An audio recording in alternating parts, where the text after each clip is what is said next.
নারায়ে তাকবীর, আল্লাহু আকবার।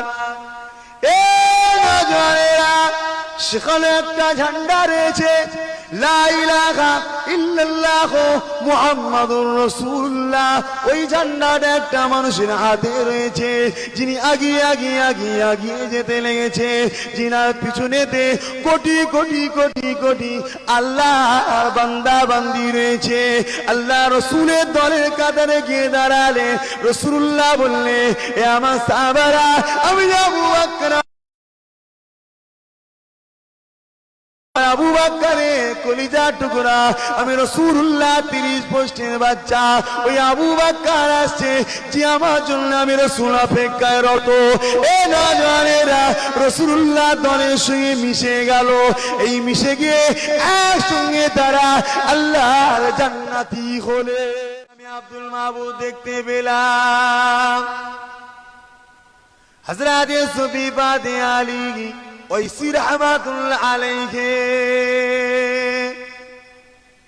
আর হযরত হাজী মুস্তাফা মাদানী রাহমাতুল্লাহ আলাইহি। ও নওজওয়ানেরা, দুজনে উঠে দাঁড়িয়ে বললে, টুক টুক টুক টুক করে গিয়ে গিয়ে একটা ছোট ছেলে হাত ধরলো। দুজন দুদিকে হাতটা ধরে নিয়ে আল্লাহ নবী দিকে আগিয়ে আগিয়ে যেতে লাগলেন। আল্লাহ নবী নূরে কদমের দিকে নিয়ে যাচ্ছে। আমি পিছন দিক থেকে ছেলেটাকে চিনতে ঠিক পাচ্ছি না। এই ছেলেটাকে আমি আব্দুল মাহবুব কুনি খার করাচ্ছি দেখার জন্য। এমন সময় দেখতে পেলাম আল্লাহ নবী নূরে কদমের কাছে ওই বাচ্চাটাকে নিয়ে দাঁড় করিয়ে দিলে। আল্লাহ নবী নিজের নূরে হাত দিয়ে একটা জান্নাতি পাগড়ি ওই ছোট্ট বাচ্চার মাথায় পরিয়ে দিয়ে বললে, এ বাবা ছেলে রে, শুনে রেখে দে, তুই আমার বংশের ছেলে, আলে কুরাইশ। আল্লাহ পাক তোকে হাদিয়ে জামান উল আমর মুজাদ্দেদ করে পাঠিয়েছে। আজকে একটু কেউ কেউ সুখ বলেছে, আজকে দাদা হুজুর 5 হুজুরের কথা বলবেন, কেউ কেউ আবদার করেছে। কি গো, বললে অসুবিধা আছে নাকি? এলাকায় তো অনেকবার এসছি, সব তো হাদিস কোরআন দিয়ে নবীর কথা বলে গেছি। আজকে নবীর গোলামদের একটু কথা বলবো, শুনবেন? আর নবীর বাচ্চাই তারা, কিন্তু নবীর গোলামি করে তারা জান্নাতি বাচ্চা হয়েছে। নবীর গোলামি যদি তারা না করতো, তারা নবীর বাচ্চা হয়ে কিছু দাম থাকতো না। শুনছেন তো? নবীর গোলামি বাচ্চা, এ বাচ্চাদের মূল্য, এদেরকে ভালোবাসলে কি পাওয়া যাবে সেটা শুনে। আমি আব্দুল মাহবুব দেখতে লাগলাম কে উনি।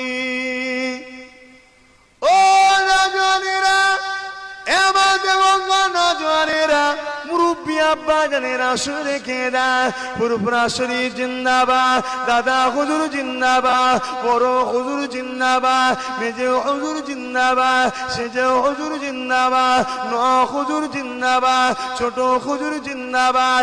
এরকম করে তহবিল দিয়ে 21/23 বালবো 3 দিনেতে 1,70,00,000 উপরে লোক ইবারে হয়েছিল। এ মুসলমানেরা, এই তকবীর দিয়ে যাওয়া মানে কিন্তু মুরিদ নয়। আলোচনার দিকে ফিরে যায়।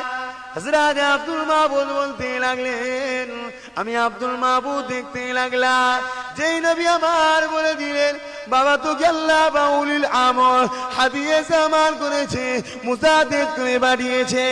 সঙ্গে সঙ্গে বাচ্চাটা আল্লাহ রাসূলের নূরে কদমে হাত দিয়ে কাঁদতে কাঁদতে বললে, ইয়া রাসূলুল্লাহ, ইয়া হাবিবাল্লাহ, এই বাচ্চাটার জন্য দোয়া চাই, আল্লাহ পাক যেন এই বাচ্চাটাকে কবুল করে নেয়। আল্লাহ নবী প্রতি উত্তরে বলেছিলেন, এ বাবা ছেলে শুনে রেখে দে, যাকে আমি রাসূলুল্লাহ কবুল করে নেব, আমার আল্লাহ পাক তাকে কবুল করে নেবে।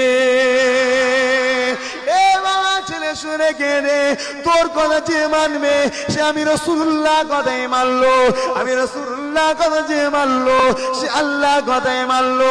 এ বাবা ছেলে, তুই নিজের নিজের কথা বলবি না। আমি রাসূলুল্লাহ জানিয়ে দিয়ে যাচ্ছি, কোরআন হাদিসের কথাই তুই বলবি, নিজের মন গড়া কথা বলবি না। আমি আব্দুল মাহবুদের মন বড় হয়ে গেল, আমি উনাতে মুরিদ হব। আমি আব্দুল মাহবুদ দেখতে লাগলাম, উনি কেউ নয়, আমার পীর আব্বার পীর জিনা কথা বলেছিলেন। উনি হলেন আমার আপনার সকলের মুজাদ্দিদ হযরত পীর আবু বকর সিদ্দিকী। এই মুজাদ্দিদ ও জামাদার হুজুর পীর কিবলা খলিফা হযরত আব্দুল মাহবুদ হুজুরকে সাথে করে নিয়ে ও নজনের আগা আমার আপনার পীর নোয়াখালীতে জলসাতে যাচ্ছেন। এমন সময় এলাকায় গিয়ে খবর পেলে দুজন পীর আছে যারা কিনা গরিবে নওয়াজের নাম দিয়ে ভণ্ডামি করে, গরিবে নওয়াজ নাকি তাদের উপরে ভর করে। শুনছেন আমার নবী পাকের উম্মত উম্মতিরা,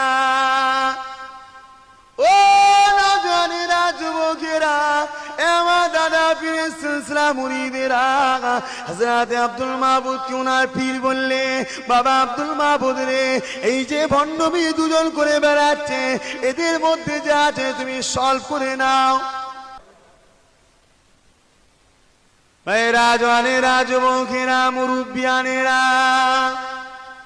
ও নেবাগির উম্মত উম্মতিরা, শুনে রেখে দেন, আল্লাহ আমার আপনার পীরকে কি নিয়ামতের মানুষ করেছে, কি সম্মানের মানুষ করেছে। আমার আপনার পীরকে একটা মানুষ দাওয়াত দিলে, হুজুর আমি আপনার গরিব মুরিদ, হুজুর আপনি আমার বাড়িতে একটু আসবে। আমার আপনার পীর বললেন, বাবা মুরিদ যাও, অমুক দিন আমি তোমার বাড়ি যাব। মুরিদ বড় আশা করে রয়েছে পীর আমার বাড়িতে আসবে। মুরিদ ঘরেতে সুন্দর সুন্দর কাপড় বিছানা করতে লেগেছে, পীর এসে বসবে, সাজাতে লেগেছে, গরিবার যতটা ক্ষমতা আছে সেই মতো বিছানা করতে লেগেছে।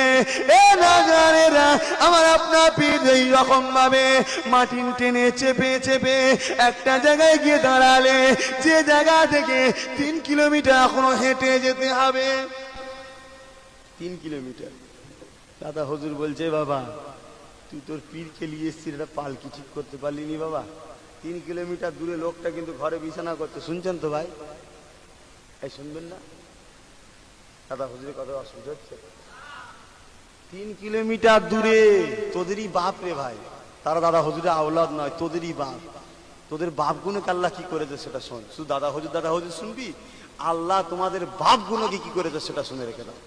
তোমাদেরই ঘরের ছেলে তারা। দাদা হুজুরকে শুধু ধরেছে আর গোলামি করেছে, কি তৈরি করেছে শোনেন। 3 কিলোমিটার দূরে বিছানা ঠিক করছে, পীর আসবে। আর দাদা হুজুর সিম্পল বলছে, বাবা যেন সামনে দাঁড়িয়ে আছে, তোর পীর আসবে, পালকি ঠিক করতে পারবি? জানিস না তোর পীর হচ্ছে জমিদার? হ্যাঁ, 3 কিলোমিটার হেঁটে যাবো? আমি চললাম।